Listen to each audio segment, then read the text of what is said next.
আমাদের যে কোর্সটা চলছে ফান্ডামেন্টালস অফ করোশন তার লেকচার 8 শুরু করছি। তা আজকের টপিক আমরা গত ক্লাসে যে টপিকটা শুরু করেছিলাম সেটাই কন্টিনিউ করব। আমরা সেল পোটেনশিয়াল আর গিভস ফ্রি এনার্জির একটা রিলেশন দেখার চেষ্টা করব। আমরা দেখেছি যে ইলেকট্রিক্যাল ওয়ার্কটা যেটা তৈরি হয় সেটা আমরা কোয়ান্টিফাই করেছি এবং 1 মোল মেটাল আয়ন যদি 1 মোল মেটাল তৈরি করে তার জন্য n মোল অফ ইলেকট্রন লাগে এবং সেই n মোল অফ ইলেকট্রনের চার্জ আমরা বার করতে পেরেছি, সেটা হচ্ছে nf। f হচ্ছে 1 ফ্যারাডে এবং n ওই এবং তার মানে টোটাল আমার যে চার্জ লাগছে সেটা টোটাল যে চার্জ আমার জেনারেট হচ্ছে ওই ইলেকট্রোকেমিক্যাল রিয়াকশনের জন্য সেটা হচ্ছে nf এবং সেই nfটা আমরা সেল যে পোটেনশিয়াল আছে সেটা হচ্ছে ই ভোল্ট এবং তারপরে টোটাল এনার্জি ইলেকট্রিক্যাল এনার্জি যেটা আমরা পেতে পারি reversible energy, reversible electrical work, সেটা হচ্ছে NFE, সেটা আমরা দেখেছি। এবং এর সঙ্গে এটাও দেখেছি যে ফ্রি এনার্জি জিটা, যে গিভস ফ্রি এনার্জি, সেই জিটা কেন ইন্ট্রোডিউস করা হয়েছে এবং সেটা আমার সিস্টেম ডিফাইন করতে কিভাবে হেল্প করছে। এবং তার কারণ হচ্ছে আমরা easily measurable independent variable pressure এবং টেম্পারেচার তার বেসিসে আমরা ওই সিস্টেমটাকে ডিফাইন করতে পারছি। তো এবারে আমরা এই দুটোর একটা রিলেশন বার করার চেষ্টা করব, যে ইলেকট্রিক্যাল ওয়ার্ক NFE এবং ফ্রি এনার্জি G। তার মানে আমরা দুটো দেখেছি, W ইলেকট্রিক্যাল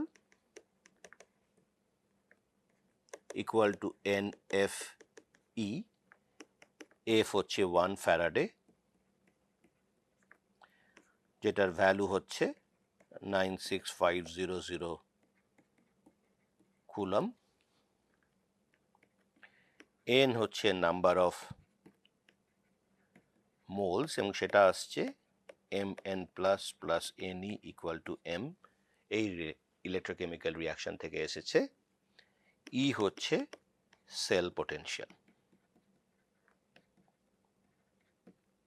ওকে, আবার জিটাকে দেখেছি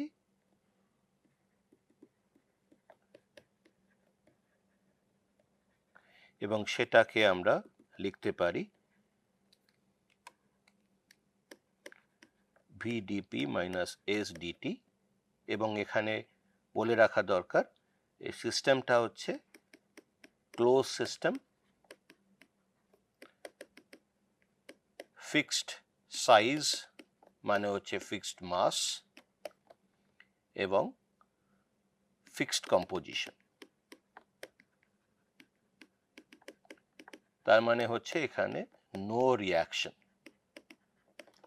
রিয়াকশন হলেই ওই অনেকগুলো কম্পোনেন্ট যদি থাকে, রিয়াকশন হলেই কিন্তু কম্পোজিশনটা ফিক্স থাকবে না, তখন ডিফারেন্ট হতে থাকবে।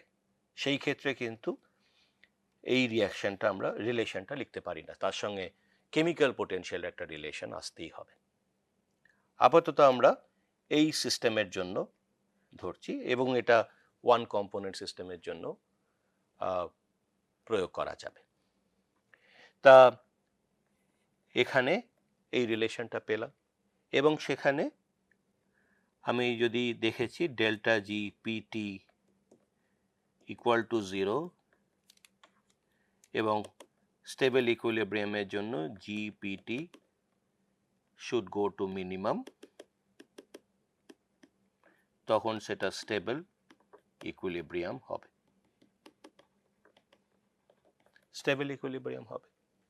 আবার ডেল্টা জিপিটি লেস দ্যান 0 হলে প্রসেসটা spontaneous,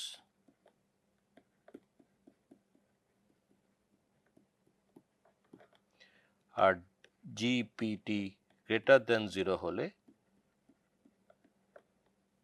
process is non spontaneous. Fine. তা আমরা জিটাকে দেখি, ভালো করে বোঝার চেষ্টা করি। জিটাকে আর একভাবে লেখা যেতে পারে এইচ মাইনাস টিএস।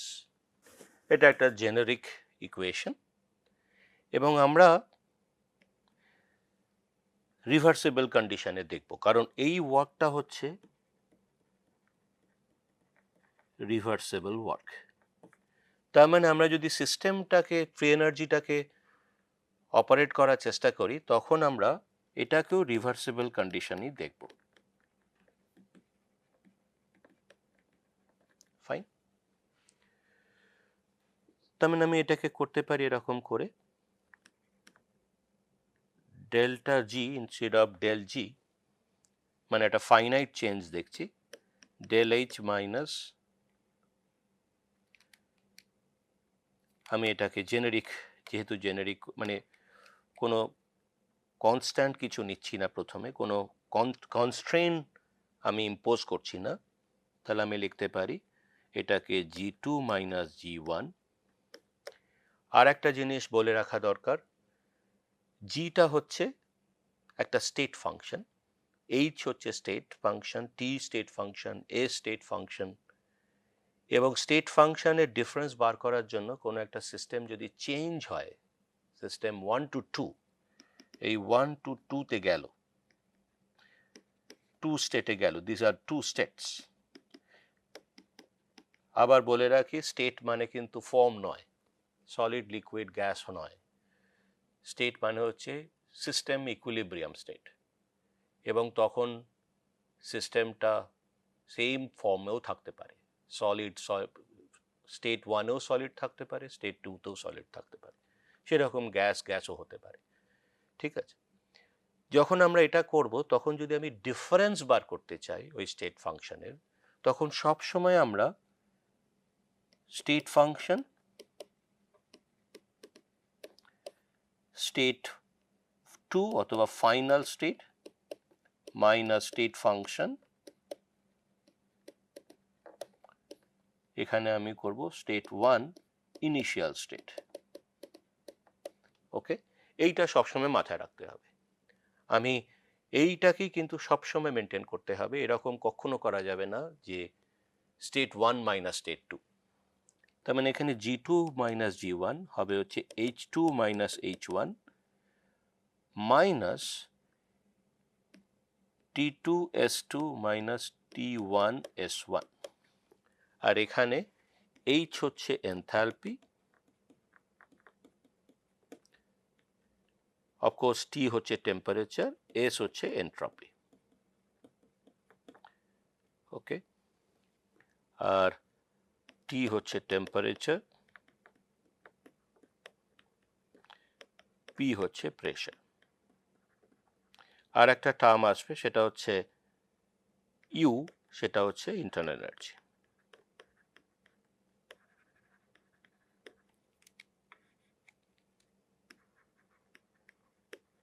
ওকে, এই ডেফিনিশনটা আমার কি কি ডিনোট করা হচ্ছে সেটা আমরা আগে থেকেই ডিসাইড করে নিয়েছি। এবার এখান থেকে আমি লিখতে পারি ডেল এইচ মাইনাস, আবার এটাকে আমি ডেল এইচ না করে আমি এভাবে করতে পারি U2 plus P2 V2 minus U1 plus P1 V1 minus T2 S2 minus T1 S1, এটা ব্র্যাকেটের মধ্যে রেখে দিলাম, কারণ আমরা জানি যে H equal to U plus PV। তা এবারে আমি এটাকে একটু সিম্পলিফাই, মানে একদিকে সব নিয়ে আসার চেষ্টা করি, U2 minus U1 plus P2 V2 minus P1 V1 minus T2 S2 minus T1 S1, এটা ব্র্যাকেটের মধ্যে। এবারে আমি একটা কনস্ট্রেন্ট দিচ্ছি, কনস্ট্রেন্টটা কি, T এবং P কনস্ট্যান্ট। যদি সেটা করি তাহলে আমার এই ইকুয়েশনটা দাঁড়াবে U2 minus U1 plus PV2 minus V1 minus T S two minus S one, তার মানে del G PT equal to this. এইবারে আমরা জানি যে U equal to Q minus W. এবারে আমি দেখছি সিস্টেমে এই ডাব্লুটাকে আমি একটা টোটাল দিয়ে ডিসাইড করি। তা ডাব্লু টোটাল হচ্ছে work due to electrical plus work due to mechanical, like this all the forms of work যদি আমি সেটাকে ধরি। আর কিউ হচ্ছে ডেফিনেটলি হিট। ওকে, এবং এখানে যেহেতু রিভার্সেবল করেছি তাই জন্য এটা রিভার্সেবল হিট। ওকে, আমি তার মানে এই ডব্লু ইলেকট্রিক্যালটাকে আমি ছোট ফর্মে লিখি, আমি করতে পারি equal to W prime plus W make, এবং সেটা আমি ধরে নিই যে আমার দু ধরনের ওয়ার্ক হচ্ছে, ইলেকট্রিক্যাল এবং মেকানিক্যাল ওয়ার্ক। তার মানে এটাকে আমি লিখতে পারি W total equal to W prime which is electrical plus W mechanical, এবং আমি করতে পারি W prime plus P V2 minus V1।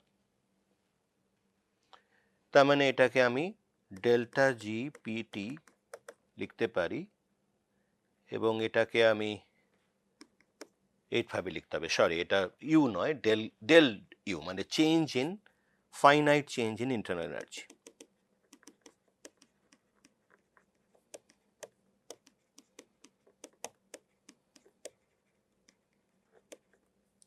ওকে, তার মানে এখানে ডেল ইউ আছে plus P V two minus V one আছে minus T S two minus S one আছে। তার মানে এটা দাঁড়াবে Q plus W prime plus W mechanical plus P V two minus V one minus T S two minus S one. তো আমি মেকানিক্যালটা কি, nothing but P V two minus V one, তার মানে আমার দাঁড়াচ্ছে হচ্ছে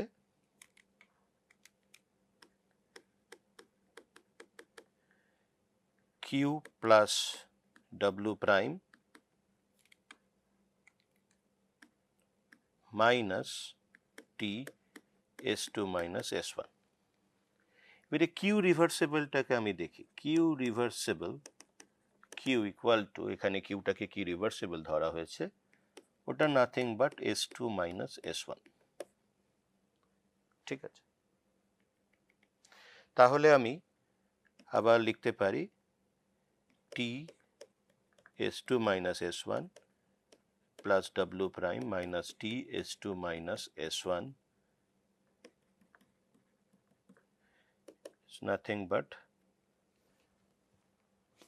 we made a mistake here, it should be minus। ঠিক আছে, এখানে একটা মাইনাস সাইন আছে, সেই মাইনাস সাইনটা আমরা মিস করে গেছি, মানে এটাও এটা মাইনাস হবে, এখানেও এটা মাইনাস হবে। প্লিজ ওটা একটু চেঞ্জ করে নাও তোমরা। ঠিক আছে, কারণ del U equal to Q minus W total, তার মানে আমার এটা গেল, তার মানে দাঁড়াচ্ছে delta GPT equal to minus W prime, অথবা আমি বলতে পারি delta GPT equal to minus W electrical. আর আমরা আগে কি দেখেছি, ডাব্লু ইলেকট্রিক্যাল আমরা দেখেছি equal to N F E, তার মানে আমরা দাঁড়াচ্ছে ফাইনাল ইকুয়েশনটা delta GPT equal to minus N F E. তার মানে আমার দাঁড়াচ্ছে হচ্ছে সেটা হচ্ছে যে আমার যে টোটাল ফ্রি এনার্জি চেঞ্জ হচ্ছে ইলেকট্রোকেমিক্যাল রিয়াকশনের জন্য সেটা ইকুয়াল টু মাইনাস এনএফই। এবার এই মাইনাস এনএফই ইটা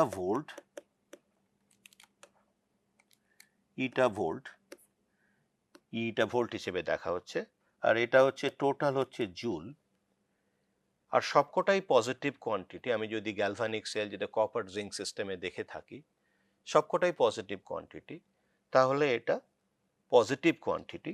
এটা পজিটিভ মানে ওয়ার্কটা যদি আমি পজিটিভ ধরি, মানে ইলেকট্রিক্যাল ওয়ার্ক আমরা পাচ্ছি, তো কোনো সিস্টেম থেকে যদি আমরা ওয়ার্ক পাই থার্মোডাইনামিক প্রিন্সিপাল হিসাবে, কনভেনশন হিসেবে, আমরা যদি কোনো সিস্টেম থেকে ওয়ার্ক পাই মানে আমরা ইলেকট্রিক্যাল এনার্জি পাচ্ছি, তার মানে সেটা আমরা পজিটিভ ওয়ার্ক হবে।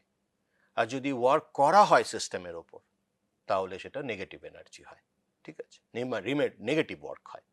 তার মানে এখানে ইলেকট্রিক্যাল ওয়ার্কটা তো আমরা সিস্টেম থেকে পাচ্ছি, তাই জন্য এটা পজিটিভ ওয়ার্ক। আর তার মানে ডেল্টা জিটা যেহেতু এই কোয়ান্টিটিটা পজিটিভ, তার মানে ডেল্টা জি পিটি হচ্ছে লেস দ্যান 0। এইবারে দেখা যাক আগে আমরা কি করেছিলাম। Delta G PT less than যদি 0 হয় সেটা স্পন্টেনিয়াস হবে। তার মানে আমরা এখানে গ্যালভানিক সেল নিয়েছি, সেই গ্যালভানিক সেলের যে প্রসেসটা সেটা কিন্তু স্পন্টেনিয়াস প্রসেস, এবং সেই স্পন্টেনিয়াস প্রসেসের জন্য ফ্রি এনার্জি ডিক্রিজ করছে। এবং তার জন্য আমরা কি করছি, আমরা একটা এনার্জি যেটা পাচ্ছি, মানে ফ্রি এনার্জি ডিক্রিজ করার জন্য যে এনার্জিটা বেরোচ্ছে সেই এনার্জিটাই কিন্তু ইলেকট্রিক্যাল ওয়ার্ক হিসেবে আমরা সেটা ম্যানিফেস্ট হচ্ছে, সেটা আমরা একটা বাল্বকে জ্বালাতে পারছি। এবং এখানে এই রিলেশনটা আমরা পেয়ে গেলাম। যদি এইটাই এই কোনো সিস্টেমে দেখা গেল এনএফ, এনটা নাম্বার অফ মোলস, এফটা হচ্ছে 1 ফ্যারাডে, এই দুটো সবসময় পজিটিভ কোয়ান্টিটি। যদি ইটা নেগেটিভ হয়ে যায় তখন কিন্তু ফ্রি এনার্জি চেঞ্জটা পজিটিভ হয়ে যাচ্ছে, এবং তখন কিন্তু সেই প্রসেসটা কিন্তু সিজ করে যাবে, মানে স্পন্টেনিয়াস প্রসেস আর হবে না, নন স্পন্টেনিয়াস হয়ে যাবে। এবং সেরকম একটা যদি কন্ডিশন আমরা পাই তখন কিন্তু করোশনটাকে সত্যি সত্যি বন্ধ করা যেতে পারে, কিন্তু সেটা পাওয়া প্রায় মুশকিল। যে কন্ডিশনে আমাদের মেটালটা অ্যাটমসফিয়ারের মধ্যে থাকে সেটা পাওয়া খুব মুশকিল, ঠিক আছে। তার মানে আমরা দেখছি যে ফ্রি এনার্জি ডিক্রিজ করলে আমরা একটা ওয়ার্ক পাচ্ছি।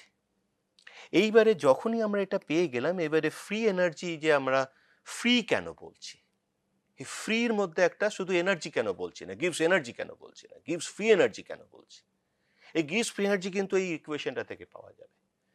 যদি গিভস ফ্রি এনার্জি ডিক্রিজ করে, ডিক্রিজ করার ফলে গিভস এনার্জি জিটা যদি ডিক্রিজ করে, একটা ডেল্টা জি পিটি পাচ্ছি, সেটা নেগেটিভ হচ্ছে, এবং সেটাই কিন্তু সিস্টেমের কাছে রয়েছে যেটা ওয়ার্ক হিসেবে আমাকে দিতে পারে, সেটাই কিন্তু ফ্রিলি অ্যাভেলেবেল। টোটাল জি এর ওইটুকু অংশই কিন্তু আমার কিন্তু অ্যাভেলেবেল থাকছে ওয়ার্ক করার জন্য। তাই জন্য এই ফ্রি টার্মটা আসছে, যে আমার ফ্রিলি অ্যাভেলেবেল একটা এনার্জি আমরা পাচ্ছি, যেহেতু ফ্রি এনার্জিটা ডিক্রিজ করছে। ফাইন। তার মানে যদি ইনক্রিজ করতো তাহলে কিন্তু এনার্জি হিসেবে আমরা সেটাকে ওয়ার্ক হিসেবে পেতাম না। ফাইন। তার মানে আমরা দুটো কন্ডিশনই মিট করে গেল এবং আমার সিস্টেমটা একটা ইলেকট্রিক্যাল ওয়ার্ক দেবে। আর যদি ইলেকট্রিক্যাল ওয়ার্কটা পজিটিভ হয় তার মানে করোশনটা স্পন্টেনিয়াস হবে। ফাইন। সেল রিয়াকশনটা কন্টিনিউ করতে থাকবে। ফাইন। তার মানে আমরা একটা রিলেশন, ইম্পর্টেন্ট রিলেশন পেলাম ফ্রি এনার্জির সঙ্গে পোটেনশিয়ালের, সেটা হচ্ছে delta G PT equal to minus NFE. এইবারে এটা অনেকভাবে করা যেতে পারে। ডেল্টা জি পিটি এটাকে আমরা স্ট্যান্ডার্ড হিসেবেও রাখতে পারি, তখন করলে মাইনাস এনএফ ই এইটা লিখতে পারি। এই নটটা এসে যাবে। নটটার মানে হচ্ছে কি, আগেই বলেছি এটা standard condition. Standard ambient temperature প্রেসারে যখন থাকবে তখন আমরা নটটা লিখব, এবং সেই স্ট্যান্ডার্ড অ্যাম্বিয়েন্ট টেম্পারেচার প্রেসারটা কি 25 ডিগ্রি সেলসিয়াস 1 অ্যাটমসফিয়ার প্রেসার। এটার ক্ষেত্রে এটা হবে 1 atmosphere pressure 25 ডিগ্রি সেলসিয়াস, এইটা হচ্ছে স্ট্যান্ডার্ড ambient temperature pressure, এটাকে ধরা হয় SATP। তখন আমরা এই নটটা এসে যাবে। আর যদি নন স্ট্যান্ডার্ড হয় তখন delta GPT equal to minus NFE হবে। তার মানে এই দুটো রিলেশন আমার পাওয়া গেল। এই দুটো রিলেশন আমরা পরে আমাদের যে নিউমেরিক্যাল ফর্মুলাস, নিউমেরিক্যাল প্রবলেমগুলো সলভ করব সেখানে কিন্তু এই ইকুয়েশন দুটো কাজে লাগবে। আর এই ইকুয়েশন দুটো কাজে লাগবে আরও একটা জায়গায়, সেটা হচ্ছে আমার যখন রিয়াকশন হচ্ছে, একটা রিয়াকশন হচ্ছে তো সেলের মধ্যে, সেল রিয়াকশন,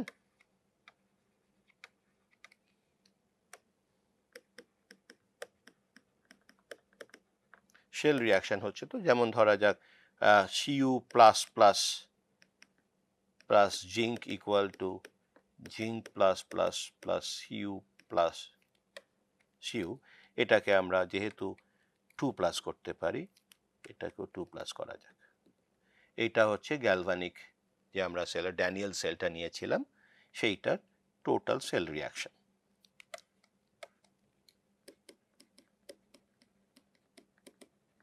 শেল রিয়াকশন, এই শেল রিয়াকশনের এটাও একটা কেমিক্যাল রিয়াকশন, অফকোর্স এটা ইলেকট্রোকেমিস্ট্রি জড়িয়ে আছে, বাট এটা একটা কেমিক্যাল রিয়াকশন।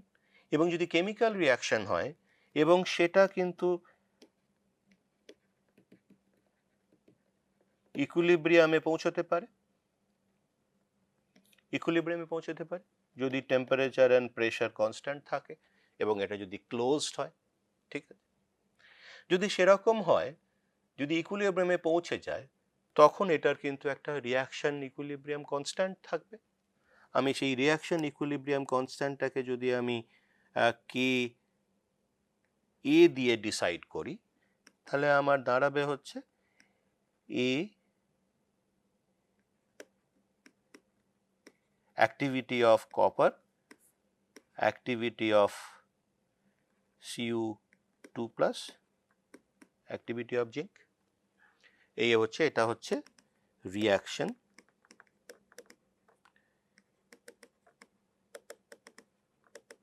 ইকুইলিব্রিয়াম কনস্ট্যান্ট, আর এটা হচ্ছে অ্যাক্টিভিটি। এটাকে আমি কনসেন্ট্রেশন দিয়েও ভাবতে পারি। অ্যাক্টিভিটি হচ্ছে নাথিং বাট অ্যাক্টিভিটি কোএফিশিয়েন্ট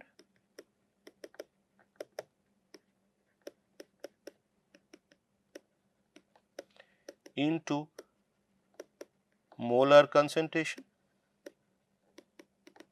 সেটাকে আমি কিভাবে ধরবো? ধরা যাক কপার, এর মোলার কনসেন্ট্রেশন নিতে পারি। এই গামাটাকে আমরা 1 নিতে পারি যদি এটা আইডিয়াল হয়, এবং লেটাস আমাদের আইডিয়াল কন্ডিশন নেই, ডিসাইড করা যাক, মানে সিস্টেমটাকে মেনটেন করা যাক, এটা সহজ।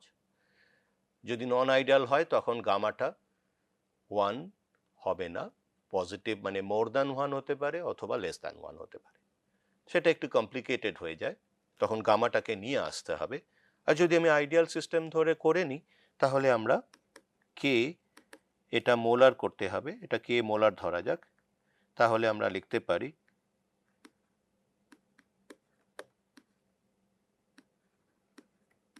মোলার কনসেন্ট্রেশন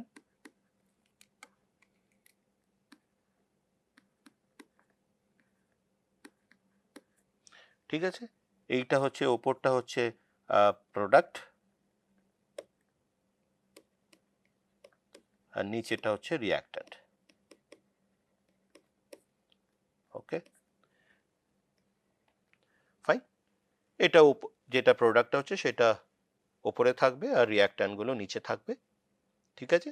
এই রিয়াকশন ইকুইলিব্রিয়াম কনস্ট্যান্ট একটা আমরা পেতে পারি।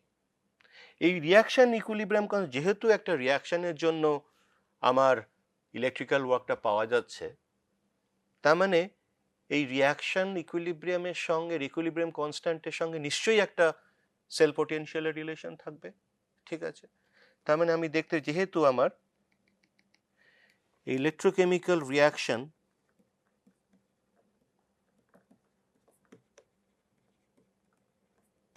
gives rise to cell potential এবং কপার জিঙ্কের ক্ষেত্রে 1.1 ভোল্ট, এবং সেটা আসছে কোত্থেকে? E not copper 2 plus copper minus E not zinc 2 plus zinc, fine. এবং এটার ভ্যালু হচ্ছে 0.34, এটার ভ্যালু হচ্ছে মাইনাস 0.76। এটা করলেই তখন আমার সেল পোটেনশিয়ালটা 1.1 ভোল্ট আসছে। এবং এইটা যেহেতু এটা থেকে আসছে, তার মানে এটা আমি ইলেকট্রোকেমিক্যাল রিয়াকশনটাকে আমি কে দিয়ে ডিনোট করতে পারি? Reaction equilibrium constant. এবং এটাকে আমরা ই ধরেছি, তার মানে there should be a relation between this two. আমাদের পরের লেকচারে এটাই আমরা বার করার চেষ্টা করব, এটাই আমরা দেখব। এবং আর একটা জিনিস বলা যেতে পারে যে এই যে রিয়াকশনটা হচ্ছে এবং সেই রিয়াকশনটার জন্য আমার একটা ফ্রি এনার্জি চেঞ্জ হচ্ছে, তার মানে আমার ফ্রি এনার্জি চেঞ্জের সঙ্গেও এই ইকুইলিব্রিয়াম কনস্ট্যান্ট একটা রিলেশন থাকবে। তার মানে এখানে জিটা আছে পিটি, এটার সঙ্গে এটার একটা রিলেশন থাকবে। আবার আমরা আগেই দেখেছি এটার সঙ্গে একটা রিলেশন অলরেডি দেখেছি, সেটা কি? Delta G PT equal to minus এনএফই।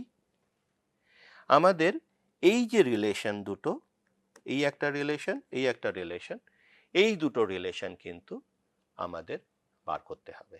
এবং যদি বার করতে পারি তাহলে কিন্তু ওই সিস্টেমটা, যে আমার কেমিক্যাল ইলেকট্রোকেমিক্যাল রিয়াকশন হচ্ছে তার জন্য কত চেঞ্জ হচ্ছে, তার জন্য কত আমি পোটেনশিয়াল পাবো, এই পুরো ব্যাপারটা আমার মুঠির মধ্যে চলে আসবে।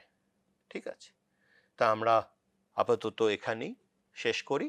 পরের লেকচারে আমরা এই যে ট্রায়াঙ্গেলটা হলো, এই যে একটা ট্রায়াঙ্গেল হলো, এই ট্রায়াঙ্গেলটাকে আমরা পুরোপুরি বোঝার চেষ্টা করব। এবং তার জন্য আমার দুখানা রিলেশন করতে হবে, একটা হচ্ছে কে এর সঙ্গে ই, আর একটা কে এর সঙ্গে ফ্রি এনার্জি। তাহলে আমরা ওই ট্রায়াঙ্গেলটাকে বুঝবো। এই ট্রায়াঙ্গেলটাকে বুঝতে পারলেই আমার করোশন পসিবিলিটি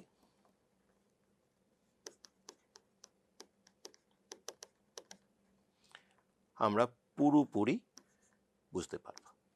ঠিক আছে, এখানেই শেষ করি। ধন্যবাদ।